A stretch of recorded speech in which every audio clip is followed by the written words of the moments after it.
La vie c'est bon, bon, bon, bon, bon, mais pas trop quand même. Salut à tous et bienvenue pour cet épisode du Philosophe Urbain. On est dans la caverne, dans la grotte, dans la voiture. Je vous retrouve avec plaisir pour parler de l'épisode sur le cover IA. Donc c'est la partie 2 sur les IA. On avait déjà fait une partie 1 avec mon tatoueur Finwell à Paozu Inc. où on discutait un peu du dessin et de l'introduction de l'IA dans le monde artistique et du tatouage. Là, on va un peu plus dans le détail, on va parler de la musique et de l'industrie musicale, par conséquence. Donc, pour bien détailler de quoi on va parler, on ne parlera pas des covers avec les voix des artistes récupérées, donc la voix complète, intonation, timbre de voix, tout ce que tu veux, et posée sur d'autres chansons. Non, on ne va pas utiliser ça, on ne va pas parler de cette partie-là, parce que cette partie-là, elle est clairement... on va dire que c'est clairement du vol, donc il n'y a aucun souci sur ce côté-là, et on sera tous d'accord sur ça, donc c'est pas la peine d'en parler. Nous, on va plutôt parler des logiciels génératifs de cover IA qui créent des voix et des musiques. C'est important de faire la distinction parce que du coup, c'est pas le même débat. Il y en a un qui concerne le vol complet d'une identité musicale et l'autre qui parle de réappropriation, retravail, remix, on peut le dire, mais avec une touche plus personnelle. C'est-à-dire que la voix de l'artiste est unique. C'est pas une voix que tu retrouveras. C'est une voix qui va te faire penser à, qui va t'inspirer un artiste que tu connais, mais c'est impossible de générer une voix connue avec cette façon de faire. Donc, vous voyez bien qu'on est sur deux choses totalement différentes. Dans cet épisode, on va essayer de ne pas juger si c'est bien ou mal. Donc, si les mecs qui créent ça sont des bonnes personnes ou ils sont mauvais, et ceux qui n'aiment pas, s'ils sont bons ou mauvais. Non, on va essayer de comprendre les conséquences, qu'elles soient positives ou négatives, de commencer à voir apparaître de l'IA dans le monde de la musique. Et de cette façon-là en particulier. À la fin de l'épisode, vous aurez les réponses au quiz que j'avais fait par rapport aux Reels que j'avais fait sur Instagram. Si vous ne les avez pas vus, vous pouvez aller les voir avant de voir la fin, parce que sinon vous aurez le spoil des réponses. Vous aurez aussi des annonces particulières, puisque je vais créer un contenu bien particulier pendant quelques mois. Donc je vous en dirai plus juste après. Donc c'est un épisode assez important pour la suite de la chaîne. D'ailleurs, cet épisode que je tourne aujourd'hui, c'est un épisode que j'avais déjà tourné, mais j'ai décidé de le refaire parce que toutes vos idées et les débats qui ont eu lieu sur les petites vidéos courtes d'Instagram m'ont beaucoup inspiré et il y avait des angles que j'avais pas attaqués. Ça, c'est pour vous dire que vos commentaires sont précieux parce que moi, ça me permet de me remettre en question et de retourner au travail de réflexion. Et elle sert à ça, la chaîne. Vous voyez qu'en commentant, vous avez de l'impact sur ma réflexion. Parce que je ne suis pas celui qui sait tout. Et je ne me placerai jamais dans cette position-là. Même si je peux être sûr de mes positions, je peux être sûr de ce que je dis, ça ne veut pas dire que je dis que j'ai raison. C'est mon chemin de réflexion. Et ça ne veut jamais dire que j'ai raison. Par contre, je défendrai évidemment mon avis. C'est normal. Ceci étant dit, l'importance des commentaires. C'est pas juste pour faire monter l'algorithme ou quoi. C'est très utile. Moi, je ne suis pas rémunéré, je ne vais pas être payé pour ces vidéos et je pense que de toute manière, ce n'est pas le type de vidéo qui amène de la rémunération. Donc si je le fais, c'est vraiment parce que je kiffe partager avec vous ce que je pense, ce qui m'anime, ce qui m'habite. Et quand je rencontre quelque chose ou quelqu'un, j'ai besoin de le partager si je pense que mon chemin de réflexion a été impacté. Voilà. Donc n'hésitez pas à commenter, vraiment. Il n'y a aucun commentaire ridicule. Il n'y a aucun commentaire ridicule. Sur ce, on referme la parenthèse. On va attaquer. Donc, j'ai eu l'idée de ce podcast parce qu'en fait, je suis tombé par hasard sur YouTube sur des covers IA de morceaux connus, contemporains, rap, pop, metal, en version soul des années 50-60. La soul, j'écoute pas trop. Je connais des artistes, je connais certaines musiques, comme tout le monde, les plus commerciales, donc pas forcément les meilleures au niveau qualitatif, mais en tout cas les représentatifs d'une certaine d'un certain style musical. Donc, en entendant ces covers, je me suis dit, mais la soul, c'est incroyable. Si en chantant de la soul, ça me fait ressentir ça, il faut que j'aille voir ce que c'est de la soul. Il faut que j'aille me renseigner, il faut que j'écoute de la soul. Donc, première conséquence positive au fait d'avoir écouté des covers hier. M'intéresser au style musical mis en avant dans ce cover. En l'occurrence ici, la soul music. J'ai trouvé des trucs cool, j'ai trouvé des trucs moins cool. Et ça, c'est aussi à cause du fait que quand l'IA, elle fait quelque chose, désormais, vu l'avancée technologique et technique des outils IA, eh ben, c'est quasiment du perfect. J'écoutais les sons et j'étais choqué. Je reconnaissais la musique, mais parfois, c'était une plus-value. Quand j'entendais le son, je me disais, mais waouh,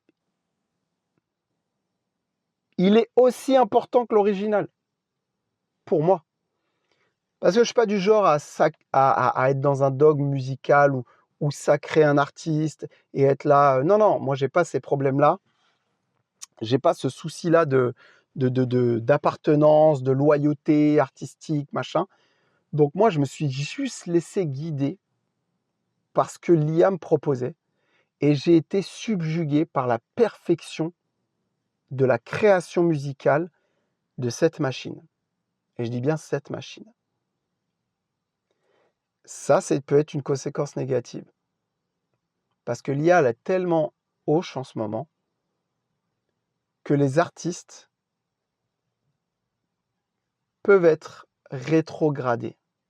Dans le sens où on peut se dire, oh là, qualité IA, meilleure que qualité artiste. Donc ça, je pense que c'est un des points de vigilance. Et en même temps, ça permet quand même quelque chose d'assez incroyable, c'est de stimuler l'industrie musicale. Alors, il est évident qu'en disant ça, on connaît l'être humain. Il se saisit d'un outil, il va faire le feignant. Au lieu de s'en servir comme un challenger et se dire l'IA est en train de me challenger sur mes propres morceaux, elle crée des versions auxquelles j'aurais pu penser, mais j'étais peut-être trop enfermé dans mon style et j'ai pas pensé à l'évolution, à devenir mature aussi. Je prends l'exemple de 50 Cent, bêtement. Je suis allé au concert. En plus, il va utiliser l'IA pour faire des morceaux, donc c'est ça qui est drôle. Je suis allé au concert, j'ai kiffé, mais c'est daté. Il ne m'a pas proposé des choses révolutionnaires. Il a fait la même chose qu'il savait faire. L'IA, j'ai écouté du 50 Cent IA cover Soul Music années 50 et je me suis dit, mais c'est ça que tu aurais dû proposer à ton concert. Amener des musiciens, revisiter tes versions, nous recréer une version. On ne demande pas d'avoir la voix d'un soulman. On te demande au moins d'amener quelque chose de nouveau, de retravailler tes morceaux. Et je dis ça pour 50, mais je peux dire ça pour tous les artistes qui font des tournées depuis 20, 30 ans, même plus. Parce que ça nous permet de revisiter, de renouer un contact et de créer une nouvelle stimulation et émulation autour du morceau. Quand j'ai écouté les IA covers de Korn et de Slipknot, qui sont des groupes de nu metal, donc le nu metal, c'est vraiment de la fusion entre du rap,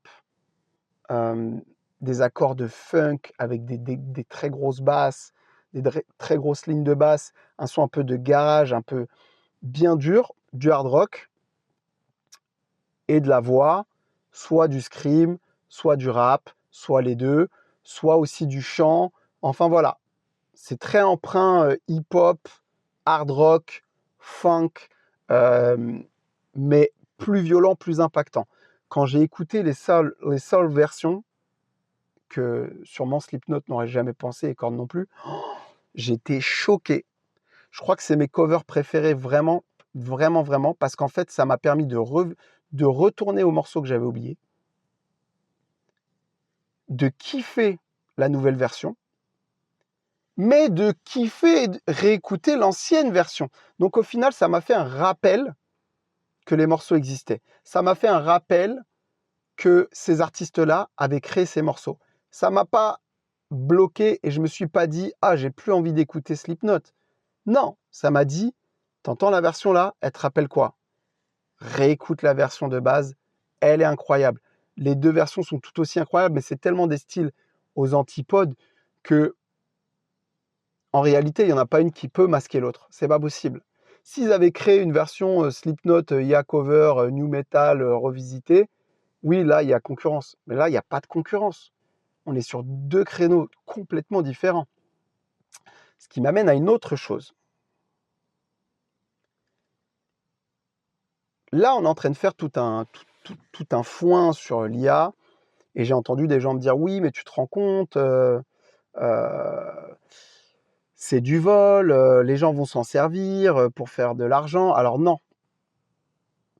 il y a aucun cover qui est monétisable sauf si tu as payé les droits d'auteur.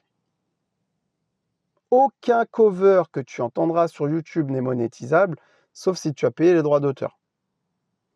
Puisque automatiquement, normalement, YouTube, il est censé détecter que le son est connu. Alors des fois, ça passe entre les mailles du filet. Par exemple, Insta, il n'a pas vu que, les versions que je mettais, c'était, des chansons connues.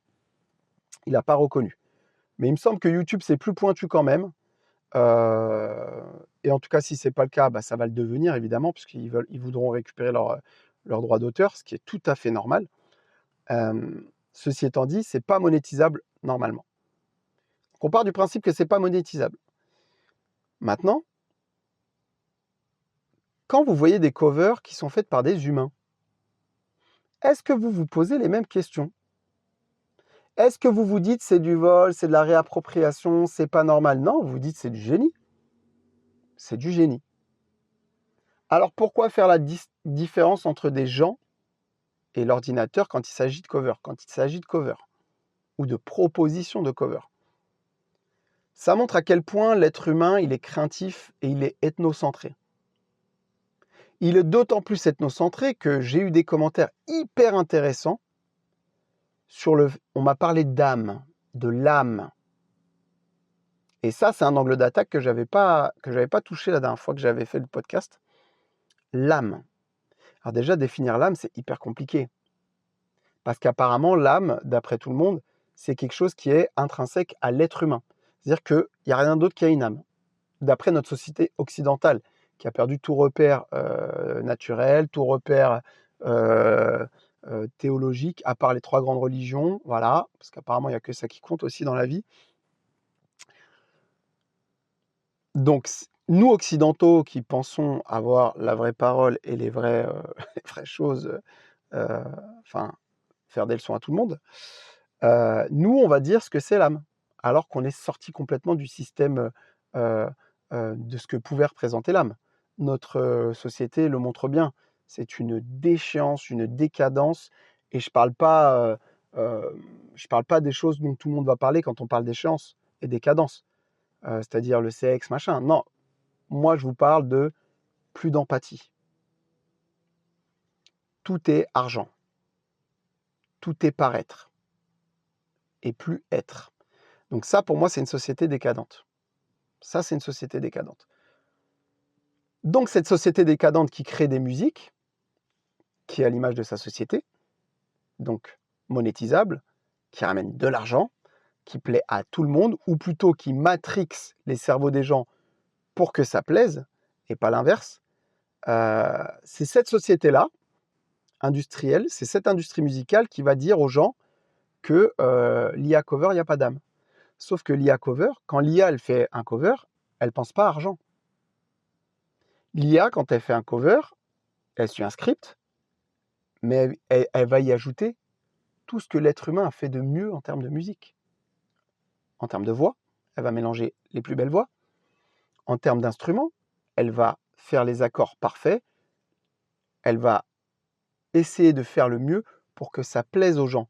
Et pas l'inverse. Elle va pas essayer de faire en sorte que les gens soient matrixés et donc leur servir quelque chose qui détruise leur capacité de s'épanouir, leur sens critique et donc leur âme. Elle va juste se contenter de faire quelque chose qui puisse nous plaire. Donc moi, la question que je pose aujourd'hui, qui a une âme quand elle fait de la musique et quand elle génère de la musique et qui n'en a pas?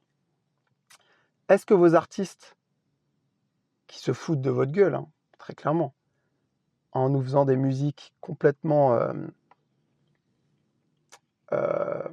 créées pour nous, comment dire, nous rendre accros, nous obliger d'écouter, tout le système médiatique qui va autour aussi, les réseaux, les radios qui passent les mêmes musiques en boucle. Est-ce que c'est ce système-là qui a plus d'âme qu'un ordinateur à qui tu demandes juste de te créer quelque chose qui te fasse plaisir?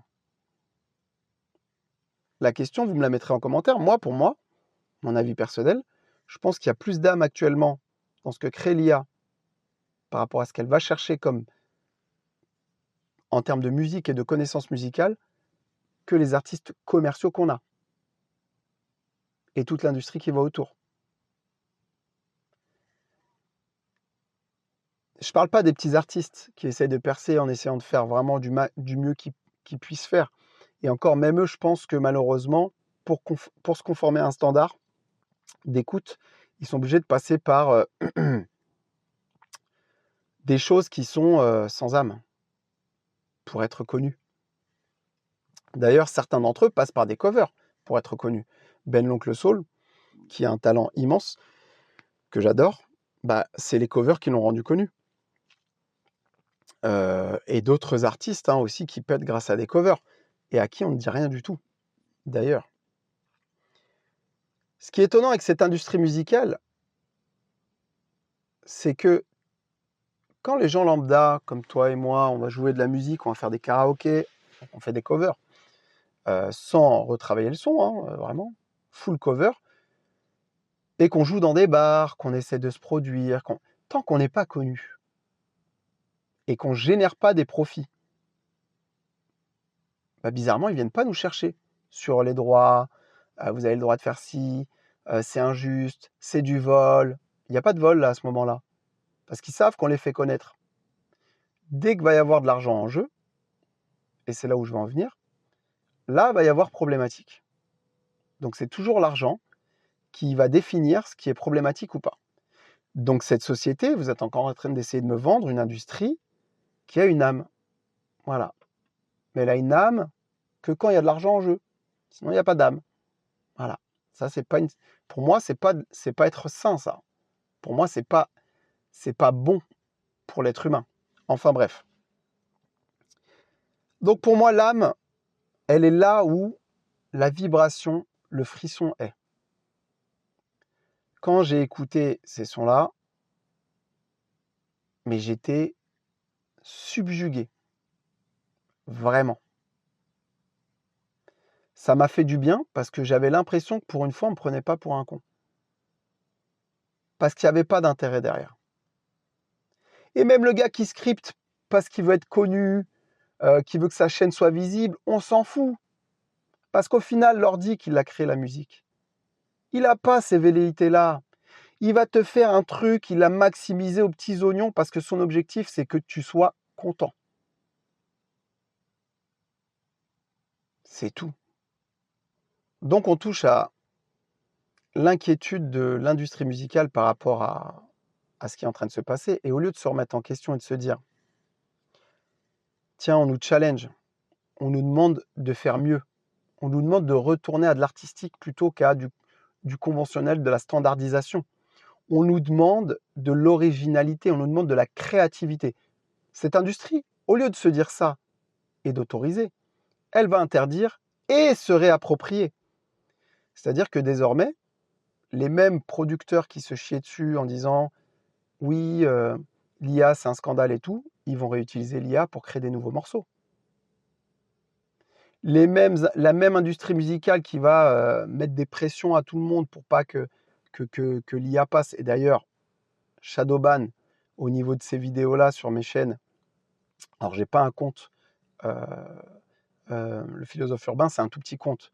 Mais bizarrement, et grâce aussi à mon compte principal de danseur, il touche vraiment pas mal de monde finalement. au niveau des vidéos. Et j'ai remarqué que ce soit les stories ou les reels liés à l'IA, shadowban. Très peu de vues, très peu de visibilité. Et je dis pas que je fais des milliers et des milliers de vues, mais je sais reconnaître une vidéo qui va fonctionner et celle qui ne fonctionne pas. Et bizarrement, celle sur l'IA, elle fonctionnait jamais. Mes stories sur l'IA fonctionnaient pas. Donc, ça prouve bien qu'il y a une pression de l'industrie musicale pour empêcher que ça prenne de l'ampleur. Si c'est là pour empêcher que ça prenne de l'ampleur, c'est qu'il y a une peur viscérale de ce que ça peut engendrer.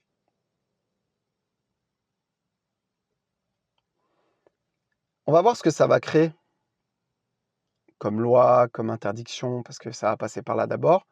Mais ça n'a aucun sens d'interdire un cover, parce que dans ces cas-là, si tu interdis un cover d'IA, tu interdis un cover de personnes lambda.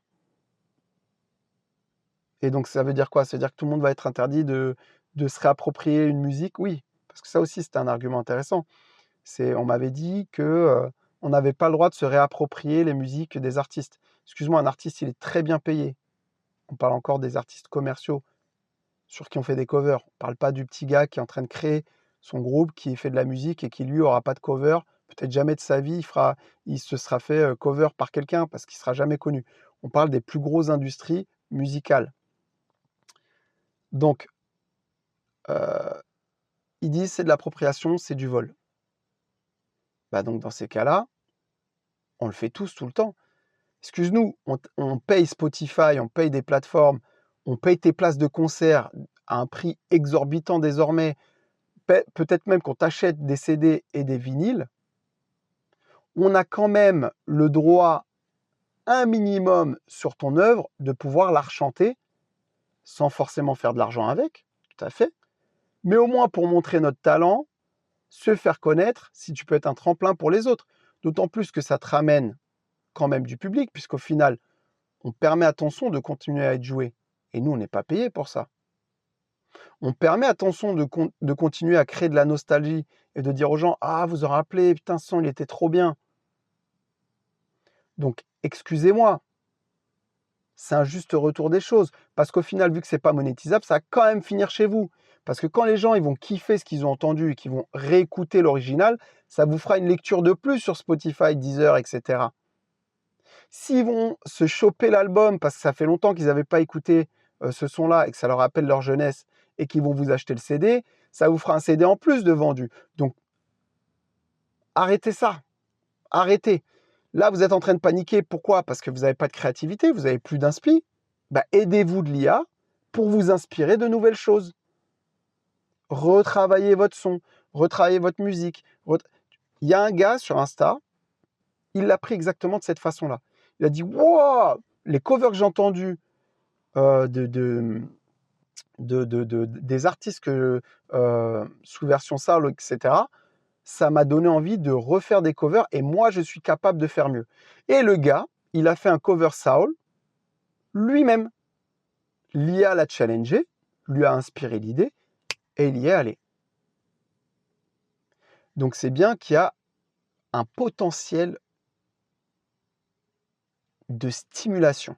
Cet outil, pour moi, il est positif. Il est positif. Tant qu'il n'est pas monétisable, tant qu'il peut servir que à engendrer ce genre de choses, c'est-à-dire de l'émulation autour d'un artiste et d'une musique qui existe déjà, tout en lui laissant ses droits, puisqu'apparemment c'est que l'argent qui compte, hein, parce que le reste on s'en fout, et bah go en fait. Où est le problème? Pareil pour l'âme. Moi je vous laisse juger, écoutez les musiques, dites-moi qui se fout de votre gueule. Dites-moi. Entre un ordinateur qui utilise tous les instruments possibles pour rendre la version la plus oufissime, et quelqu'un qui va se contenter de faire de l'ordinateur une boucle de mesures classiques, standards, et qui ne va pas se casser la tête plus que ça, où est l'âme? Donc ce qui serait intéressant en commentaire, c'est que justement, vous me disiez, vous, par rapport à ça, quel est votre chemin de réflexion? Il y a eu quelques messages sur les commentaires et en DM qui m'ont challengé, à qui j'ai répondu et c'était très intéressant. On continue le débat, on y va. Je sais que c'est pas une vidéo qui fera 1 milliard de vues parce qu'on parle de choses qui mettent en danger l'industrie musicale et en même temps, elle a qu'à faire de la qualité, elle a qu'à arrêter de nous casser la tête avec des sons qu'on n'en peut plus. Là, les jeunes générations, ils ont de la pop urbaine dégueulasse. Nous, on avait du rap conscient. Je veux pas faire l'ancien, mais on avait du rap qui parlait des problèmes de société. Ça nous permettait une stimulation mentale avec du phrasé, avec du vocabulaire. Là, on se tape des golemons. Grammaire claquée, vocabulaire zéro, et c'est eux qui sont mis au devant de la scène. Pourquoi? Ça, c'est un autre débat. En attendant, je vous laisse commenter. Dites-moi ce que vous en pensez. C'est très important. Moi, ça me permet vraiment de me remettre en question et de savoir si j'ai pas oublié des choses. Parce que je suis humain, je vais forcément oublier des choses. J'ai mon prisme, je vais forcément oublier des choses. Donc, n'hésitez pas à me challenger et en même temps créer de l'émulation. N'oubliez pas d'écouter aussi ce que je suis en train de dire. Parce que la contradiction, elle est intéressante quand l'argumentaire en face a été entendu. Si c'est juste pour venir placer son truc et se barrer, ça n'a pas d'intérêt. Voilà. Surtout que ça va créer des redites. Et on va tourner en rond. Enfin, pour les titres, de mémoire, il y a eu Vanessa Carlton, Thousand Mile. Alors ça, c'est un de mes préférés aussi, cover, parce que la version originale, elle est sympa. Mais moi qui écoute pas trop de pop, bon, j'ai vu le film FBI, j'ai kiffé, mais c'était pas la musique du siècle. En version soul, elle était incroyable. Il y a eu Korn, il y a eu Slipknot. Alors Korn, c'était Freaklish, je crois. Slipknot, c'était Before I Forget That. Il y a eu, normalement, à l'heure où vous regardez ce truc-là, il y a eu, ah bah oui, Sorry, de Justin Bieber, qui est juste magnifique. Magnifique. Et j'avais mis laquelle aussi? Move Beach de Ludacris, qui est incroyable. Incroyable. J'en ai gardé d'autres, j'en avais plein. En fait, j'en avais plein, mais j'ai vu que ça marchait pas. Et je me suis dit, ça sert à rien d'en poster trop, parce que ça va bloquer et qu'il n'y aura pas plus d'émulation que ça. Mais j'en ai eu d'autres, hein. D'ailleurs, je vous en mets une petite à la fin en générique, comme ça, et vous allez me dire si vous avez reconnu, mais elle est ultra simple. C'est une qui m'a touché, voilà. Et donc, on passe aux annonces. Merci de m'avoir écouté pour cet épisode. Là, je vais vous annoncer ce qui va se passer. Je vais sûrement passer sur un format vlog, mon quotidien au Cambodge, ce que je vais vivre. Mon objectif étant de continuer à m'entraîner en break, de rencontrer les breakers là-bas, mais aussi de continuer à m'entraîner en boxe et en MMA. Et peut-être, je dis bien peut-être, si le niveau et l'état de santé le permet, de faire des combats. Ça va être aussi ma rencontre avec les locaux, ma rencontre avec une culture que je ne connais pas, de la marche, du trekking. Voilà, un peu mon quotidien. J'essaierai d'être le plus récurrent possible, au moins une vidéo récapitulative par semaine de ce que je fais. Et moi, ce sera suffisant parce que je ne suis pas un mec qui va faire des montages tous les jours. Je suis quand même là-bas pour comprendre, découvrir, me chercher moi-même. Je ne suis pas là pour faire tous les jours de la vidéo. Il y aura aussi, comme d'habitude, des petits chemins de réflexion que je vous proposerai. Je vais essayer de faire des Twitch sur des sujets. Alors dites-moi si ça vous intéresse et je ferai un sondage de toute façon sur Insta. Mais des Twitch pour lancer une chaîne où on discute tous ensemble, que ce soit vous à travers votre clavier, et n'hésitez pas à le faire, vraiment c'est cool, ou que ce soit à travers des DM ou même du direct, hein, on peut s'appeler et discuter. Je pense qu'il y aura du Twitch ou du YouTube Live. Je ne sais pas encore quelle plateforme choisir, vous allez m'aider à choisir. Mais voilà, donc il y aura un peu tout ça pour garder le lien et puis pour continuer à vous partager ce que je vis et ce que je pense, si ça vous intéresse, donc mes chemins de réflexion. Et puis voilà, Et c'est déjà énorme. Et quand je rentrerai, il y aura des nouveaux épisodes sur l'amour, il y aura sur la religion, la partie 2, où j'aurai pas mal d'invités sur ce coup-là, donc il va falloir que je m'organise bien. Mais voilà pour toutes les petites annonces qui vont se passer maintenant. La chaîne, elle est totalement gratuite. Il n'y a pas de contenu payant, il n'y a rien. Je fais ça avec le cœur, tant que ça ne me prend pas plus de temps. Donc merci de partager, de relayer, et puis de débattre entre vous, et de me partager aussi si vous avez lancé un débat. Ça, ce serait encore mieux. Ce serait vraiment l'objectif suprême de la chaîne, c'est que ça crée des débats entre vous et vous discutez à la maison avec vos amis, etc., quoi. En tout cas, je vous remercie de m'avoir écouté. Je vous souhaite de belles fêtes. On se revoit pas forcément d'ici là, mais en tout cas, prenez soin de vous, prenez soin de votre famille. Ciao. Pour les anciens, là, on est sur du simple. De toute façon, y a toujours pas de boulot. La boucle est bouclée, le système a la tête sous l'eau. Et les jeunes sont saoulés, salis sous le silence, se lisent sur la rue même quand elle est ensemble. C'est pas un souci pour ceux qui s'y sont préparés, si ça se peut. Certains d'entre eux même s'en sortiront mieux. Mais pour les autres c'est clair, ça sera pas facile. Faut pas se voiler la face, il suffit pas de vendre des kills. Faut tenir le terrain pour le lendemain, s'assurer que les siens aillent bien, éviter les coups de surin, afin de garder son bien intact, son équipe compacte, sous des coups de scanner pour garder contact, ou décider de bouger, éviter les